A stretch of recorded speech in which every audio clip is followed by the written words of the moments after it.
I ever tell you how lucky you are? By Dr. Seuss. Narrated by John Cleese. When I was quite young and quite small for my size, I met an old man in the desert of Dries, and he sang me a song I will never forget. At least, well, I haven't forgotten it yet. He sat in a terribly prickly place, but he sang with a sunny, sweet smile on his face.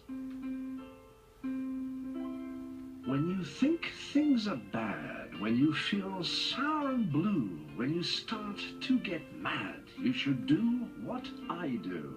Just tell yourself, ducky, you're really quite lucky. Some people are much more, oh, ever so much more, oh, muchly, much more unlucky than you.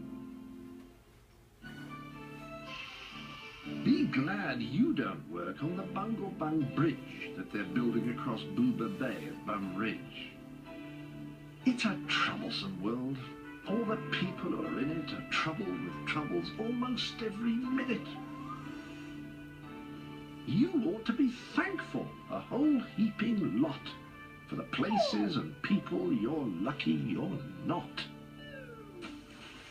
Just suppose, for example, you lived in Gazette and got caught in that traffic on Zate Highway 8.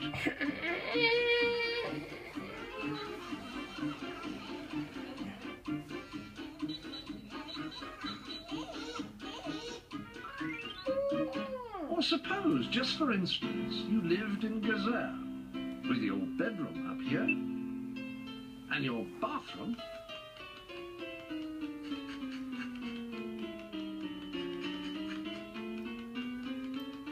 up there. Suppose, just suppose, you were poor Herbie Hart, who has taken his thrombdimbulator apart. He never will get it together, I'm sure. He never will know if the gick or the gore fits into the strucks or the snucks or the snore. Yes, ducky, you're lucky you're not Herbie Hart, who has taken his thrombdimbulator apart. Think they work you too hard? Think of poor Arlie Sard. He has to mow grass in his uncle's backyard, and it's quick-growing grass, and it grows as he mows it.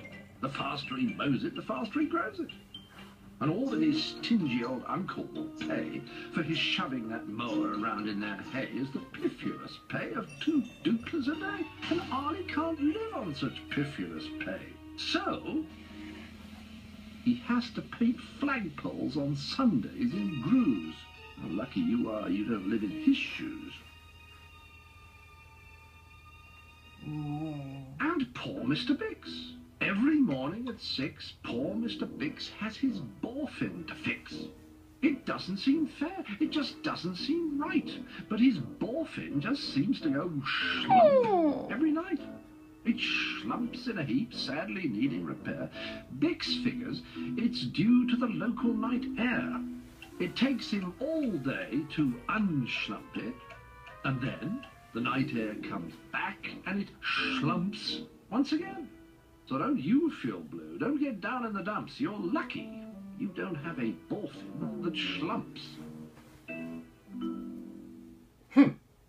And while we are at it, consider the schlots, the crumple-horned, web-footed, green-bearded schlots, whose tail is entailed with unsolvable knots. If he isn't muchly more worse off than you, I'll eat my umbrella. That's just what I'll do. And you're lucky indeed you don't ride on a camel. To ride on a camel, you sit on a whammel. A whammel, you know, is a sort of a saddle held on by a button that's known as a faddle. And boy, if your old whammel faddle gets loose, I'm telling you, ducky, you're gone like a goose. And poor Mr. Potter, T-crosser, I-dotter.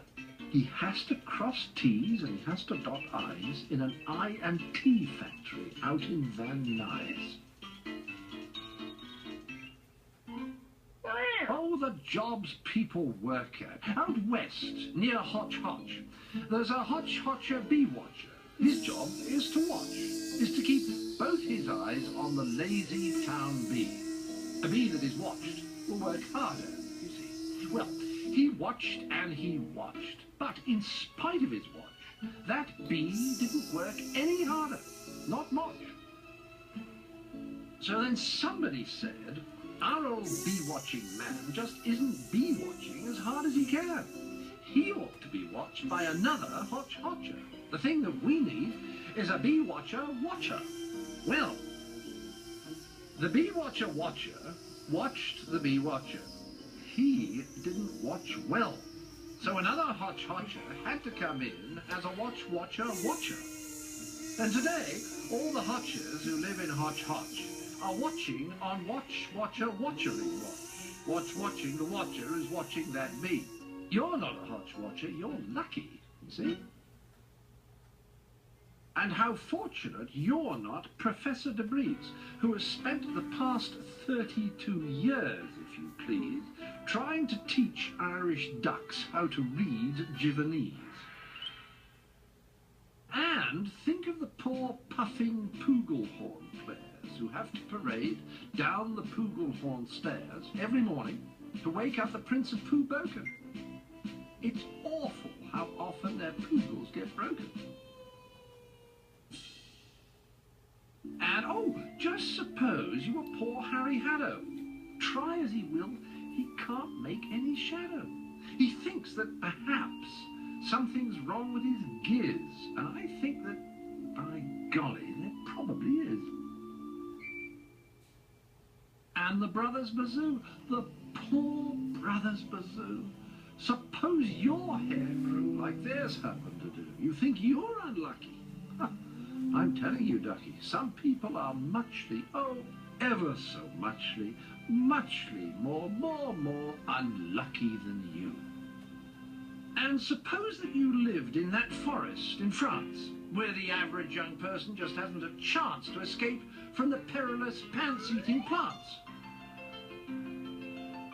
But your pants are safe, you're a fortunate guy, and you ought to be shouting, how lucky am I? And speaking of plants, you should be greatly gladish you're not Farmer Falkenberg's 17th radish.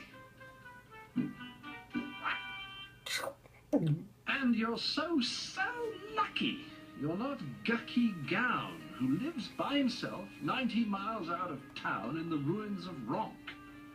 Ronk is rather run down.